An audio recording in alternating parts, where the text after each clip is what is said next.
So picture this. Right now, out in the freezing waters of the North Sea, there's this towering multi-million-dollar wind turbine, and it is actively trying to destroy itself. Yeah, literally tearing itself apart. Right. But it's not the gale force winds doing it or like the crushing waves. Yeah. If that colossal machine fails today, it will be because of a single drop of water or, a speck of dust that's smaller than a red blood cell. It completely flips how you think about capital-intensive assets, doesn't it? It really does. I mean, we look at these massive steel gears and thick iron casings, and we just assume they're practically indestructible, like fortresses. Exactly, fortresses. But the reality is they have this incredibly fragile, hidden vulnerability. If a machine like that can't breathe clean, dry air, it just dies. Okay, let's unpack this, because welcome to today's deep dive. We are exploring a highly technical engineering document today. A very dense one, yeah. Oh, totally. Specifically, it's the tech sheet for the Desiccant KL series breathers under the RMF Systems brand. And our mission for you today is to decode this industrial spec sheet. We want to understand exactly how these seemingly simple, basically invisible devices protect the mission-critical infrastructure that keeps the global economy moving. Because you really don't just bolt these things onto a server rack in a nice air-conditioned room. Right. Not even close. Not at all. To understand the engineering choices on this spec sheet, you have to look at the typical application section. Which is pretty intense. It is. These breathers are deployed in wind energy, aviation, petrochemical plants, pulp and paper mills, and heavy nautical environments. Just the worst possible places for delicate machinery. Exactly. And they are also strapped to mobile off-road equipment. You are talking about environments that are just choked with aggressive chemical vapors, salt spray, extreme dust, and relentless vibration. So the immediate question is, if I'm an engineer, how do I design a breather that survives that? Because having a sophisticated filter is completely useless if the housing shatters the first time your excavator hits a rock, right? Right, the housing has to be bulletproof. So we're looking at the physical construction first, the armor of the KL series. I kind of think of it like a heavy-duty bouncer at a nightclub, but instead of keeping out rowdy patrons, it's keeping out microscopic dirt and water from the machine's vital fluids. I like that analogy. Yeah. And the spec sheet details a very specific, ruggedized material composition to act as that bouncer. At the center of the KL series, like the actual spine of the device, is a steel standpipe core. Okay, so a standpipe is essentially the central structural tube that the air actually flows through to get into the fluid reservoir. Yes, exactly. But why use steel? You see a lot of industrial filters that are just heavy-duty molded plastic. I mean, it's cheaper, and it's lighter. It is cheaper, sure, but plastic fatigues. Think about the mechanical stress involved here. Like the vibrations? Yeah, imagine the constant, rhythmic, violent shuddering inside a wind turbine nacelle hundreds of feet in the air, or the aggressive, shock-loading vibrations of heavy off-road construction equipment. Oh, wow, great. If you use a rigid plastic for that central structural core, the constant microscopic flexing will eventually cause microfractures. It fatigues, it cracks, and suddenly your closed system is just wide open to the elements. The steel standpipe absorbs and resists all that kinetic energy. Okay, that makes sense. And surrounding that steel core, the tech sheet lists a tough outer shell made of copolyester, along with Buna N for the seals, plus stainless steel, galvanized steel, and aluminum components. A lot of tough materials. Yeah, but I want to zero in on the seals for a second. Why specifically Buna N? Why not just use standard industrial rubber? Well, that comes down to the chemical realities of what this device is actually attached to. Buna N, which is a synthetic nitrile rubber, is highly resistant to petroleum-based oils and synthetic fluids. If you use standard natural rubber for those seals, the ambient hydrocarbon vapors from the hydraulic fluid would essentially attack the rubber. Wait, really? Just the vapors? Just the vapors. It would absorb the oil, swell up, lose its structural integrity, and basically turn to mush within a matter of months. Buna N maintains its shape and its seal even when it's constantly exposed to those harsh chemicals. Man, that makes the operating temperature specs on this sheet even more impressive. The temperature range is wild. It is. It notes that this breather can operate seamlessly from -40 degrees up to a blistering 194 degrees Fahrenheit, which is, for our metric listeners, -40 up to 90 degrees Celsius. Right. At those extremes, you aren't just dealing with hot and cold, you are dealing with massive thermal expansion and contraction. Precisely. Because different materials expand at totally different rates when they heat up. The aluminum, the steel, the polyester shell, the Buna seals, they all swell and shrink differently as a machine powers up in a freezing environment and runs hot. So it's a huge engineering puzzle. Exactly. The challenge is designing the tolerances so that even at 194 degrees, when the materials have expanded, the seals remain perfectly airtight. And at -40, when everything shrinks, it doesn't just crack under the tension. But having an indestructible, temperature-resistant fortress is entirely useless if the air rushing through it is full of microscopic shrapnel. Yeah, you still have to filter the air. Right. Let's move to the inner workings. How exactly is this device catching particles we can't even see? The primary physical defense mechanism listed here is a glass fiber filter media. And the tech sheet specifies its efficiency as 3 mm absolute. 3 microns. Wow. Yeah. A single human hair is roughly 70 microns across. We are talking about stopping particles that are unimaginably small. And instead of picturing a tiny window screen or a sieve, I like to think of that glass fiber filter like a dense microscopic forest. Oh, a forest. Yeah, like a 3-micron dirt particle trying to fly through that glass fiber matrix is like trying to throw a beach ball through a thicket of thorn bushes. It's not just hitting a wall, it's getting snagged in a dense web. That is the perfect analogy, because it highlights the physics of filtration. It is not a single layer of mesh with tiny holes. It's a tortuous path. It's a tortuous path. I like that phrase. The air has to weave and dodge through this chaotic web of glass fibers. And through direct interception or Brownian motion, those microscopic particles crash into a fiber and get trapped. And the spec sheet adds another crucial detail for this. It has a beta ratio of greater than or equal to 200 for that 3-micron threshold. Okay, wait, I need to push back on that. Oh. Because beta ratio of 200 sounds like the kind of deep engineering jargon that obscures what's actually happening. Fair enough. If I understand this correctly, a beta ratio of 200 means that for every 200 particles of 3-micron size that hit the outside of the filter, exactly 1 particle manages to get through. That's right. That is a 99.5% capture rate, which is great. But if 1 particle still gets through, doesn't that mean the system eventually gets contaminated anyway? Why not engineer it to a beta ratio of, like, 1,000? Well, you're hitting on the fundamental limits of fluid dynamics and engineering trade-offs here. Okay. Yes, if you want a beta ratio of 1,000, you could pack that glass fiber so densely that absolutely nothing gets through. But you would also choke off the airflow. Ah, so it couldn't breathe. Right. The machine wouldn't be able to breathe. And the vacuum forces would either collapse the fluid reservoir or just tear the filter media apart. You are constantly fighting entropy in industrial maintenance. The goal is an absolute, perfect sterility for eternity. Because that's impossible. Exactly. The goal is to extend the mean time between failures from 6 months to 20 years, catching 199 out of 200 particles that are a fraction of the size of a red blood cell achieves that operational lifespan without suffocating the equipment. And is doing this across a massive variety of fluids, too. Yes. What's fascinating here is the chemical compatibility. Right. The document states that the KL series is compatible with all mineral oils, most synthetic oils, and diesel fuels. Logistically, that is a dream. A maintenance manager at a massive petrochemical facility doesn't need to stock 10 highly specific brands of breeders for 10 different machines.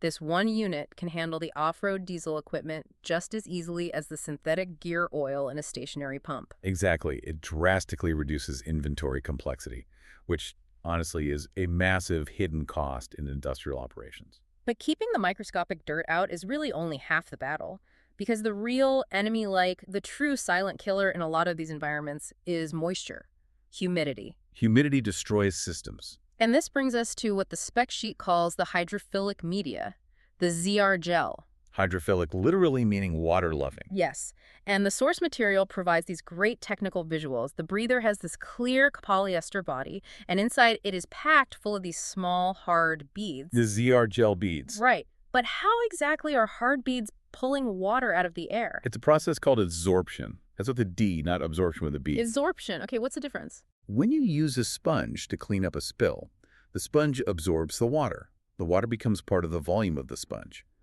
But adsorption is a surface phenomenon. Oh, I see. These ZR gel beads are incredibly porous at a microscopic level. They have a massive internal surface area.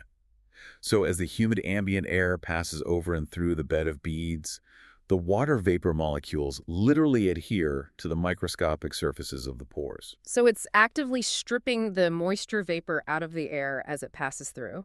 trapping it within the bead structure so that perfectly bone-dry air enters the headspace of the fluid reservoir. Exactly. But why go to all this trouble? What happens if a little bit of humid air gets into a giant vat of hydraulic fluid? Oh, it causes a cascading chemical breakdown. Seriously, just a little humidity. You know, if humid air enters the reservoir as the ambient temperature drops at night, that humidity condenses into liquid water on the inside walls of the steel tank. Ah, condensation.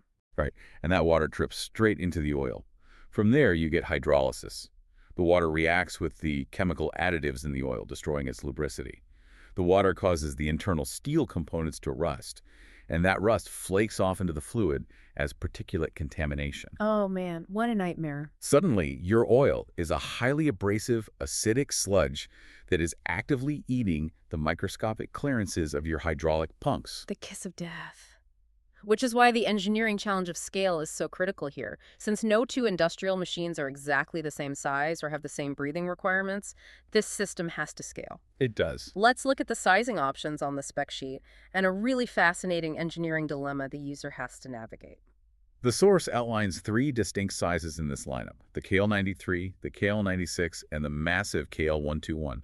And you don't just look at these as small, medium, and large. You have to look at the extremes of what they're asked to do. Right. You might have a tiny stationary gearbox that only exhales a few ounces of air as it gently heats up. The smallest unit, the KL93, uses about 320 cubic centimeters of the ZR gel, which holds roughly 3 fluid ounces of water. Pretty small capacity. But then you look at a giant hydraulic cylinder on an offshore rig. When that cylinder retracts, the fluid level in the tank drops instantly. The tank has to inhale a massive gulp of air in seconds to replace that volume, almost like a whale surfacing for a breath. That's a huge volume of air. How do you design a desiccant bed that doesn't just choke under that sudden vacuum? That is where the KL121 comes in. It is packed with 1.8 pounds of desiccant, and it can hold a massive 10 fluid ounces, 300 milliliters of water before it's saturated. Wow. Yeah, it is the physical volume and the surface area to dry a massive, rapid influx of air instantly. But this is where I'm looking at the airflow specs and wondering why you wouldn't just use the biggest filter possible every single time. Oh, that's a classic question. And it comes down to the check valves, right? The document notes you can order these breathers with optional silicone check valves, designated by a V in the ordering code. They have a cracking pressure of 0.05 psi. To put that in perspective, 0.05 pounds per square inch is practically nothing. It is barely the weight of a coin resting on your hand. It is a microscopic pressure requirement to pop that valve open. But look at what it does to the airflow. If I have that giant KL121 without the check valves, it can handle a massive 53 cubic feet per minute of airflow. It's breathing incredibly easily. Yeah, huge flow rate. But the moment you add those silicone check valves, the maximum airflow plummets to just 14 cubic feet per minute. The smaller models drop from 25 down to 11 cm. It's a steep drop. Why on earth would you intentionally strangle your machine's airflow by adding a valve? Well, it seems like a massive design flaw until you think about the ambient environment and the behavior of the gel itself. Okay, walk me through that. We established that the ZR gel wants to grab moisture out of the air. Right. If you don't have a check valve, the breather is constantly passively open to the atmosphere. So imagine a piece of heavy machinery sitting idle over a long weekend at a pulp and paper mill in the middle of a really humid summer. Just baking in the humidity. Exactly. Even if the machine isn't running, even if fluid isn't moving, the ambient humidity will naturally migrate into the open breather through simple passive diffusion, and it'll start saturating the gel. Oh, wow. So the gel is just doing its job flawlessly, but it's drying out the entire ocean breeze instead of just drying the air going into the machine. Exactly. You are wasting the chemical lifespan of the desiccant on air that isn't even entering the hydraulic system. That is wild. The check valve completely isolates the desiccant from the ambient environment. Those silicone valves stay sealed shut until the machine actually breathes, meaning the fluid level drops or rises enough to create that tiny 0.05 psi differential. And then it pops open. Right. That minimal cracking pressure is just enough to pop the valve open, let the air pass through the gel, and then seal it right back up the second the airflow stops. So you intentionally sacrifice your maximum airflow velocity to massively extend the life of the unit in highly humid idle conditions. Precisely. If your machine operates constantly and needs massive, rapid gulps of air, you skip the valve and take the 53 cm fader.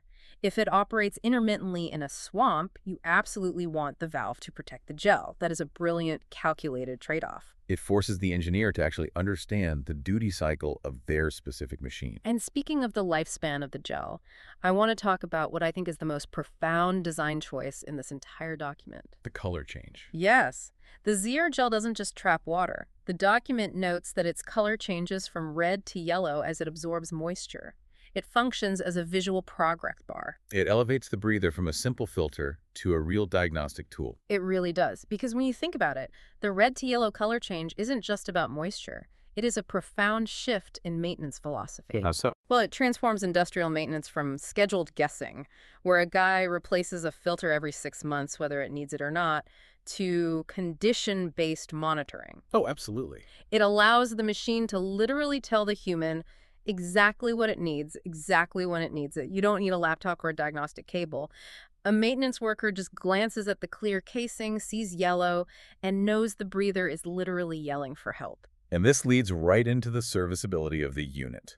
Because what happens when it finally turns yellow? I was so relieved to see how the spec sheet handles this, because you look at this heavy-duty steel core copolyester fortress, and it would be a tragedy of industrial waste to just toss the whole thing in a dumpster because the gel is full. Right, that would be incredibly wasteful. The document details a specific spare kit for each size. When the breather is spent, you keep that tough exterior shell, you keep the steel standpipe and the metal hardware, and you only replace the vital organs. The spare kit list is very precise. You receive one replacement KL spin-on filter, one ZR gel refill, 2 new foam filters, one bottom seal sticker, and an adapter plug. It's essentially a complete organ transplant. You pour out the saturated yellow beads, pour in the fresh red beads, swap out the 3-micron glass fiber filters, and the armor is fully refreshed and ready to go back to work. Very efficient. It's a highly sustainable approach to keeping these capital-intensive assets running. If we connect this to the bigger picture, it highlights a broader philosophy in industrial engineering. What do you mean? Look closely at Note 2 at the very bottom of the data table on the spec sheet. The manufacturer explicitly states that the sizing chart they provide is just a general guideline. Okay. To properly size a breather, they tell the user they must analyze the humidity level, the frequency of airflow, ambient temperatures, and chemical compatibility. So it's not just a product you blindly grab off a shelf and bolt on. No, it's a highly customizable, bespoke respiratory system. The manufacturer is insisting that the user actually understand the microclimate of their specific machine. They note that larger applications and special circumstances typically require the most thorough analysis. You have to treat the machinery almost like a living organism that needs its lungs tailored to where it lives and how hard it works. So what does this all mean? We started out talking about massive machines, harsh environments, and the illusion of thick armor. But what this deep dive into one highly specific engineering spec sheet reveals is the invisible microscopic battle that actually protects the infrastructure powering our world. It's happening constantly, right under our noses. Yeah.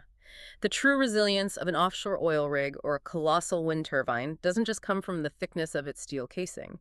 It comes from the steel standpipe resisting vibration fatigue. It comes from the tortuous path of glass fibers catching a 3-micron piece of dust before it scores a piston. Exactly. And it comes from the red to yellow ZR gel absorbing humidity before it chemically destroys the oil. And here is a final thought for you to consider as we wrap up.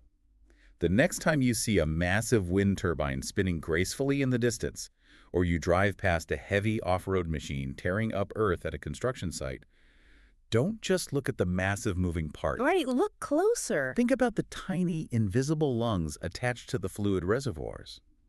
Consider how a simple, silent color shift from red to yellow in a handful of hydrophilic beads is very often the only thing standing between a functioning global supply chain and total mechanical failure. It fundamentally changes how you look at the engineered world. The armor is really just there to protect the breathing. Couldn't have said it better. Well, thank you so much for joining us on this deep dive. Keep questioning the hidden mechanisms in the world around you, and we'll see you next time.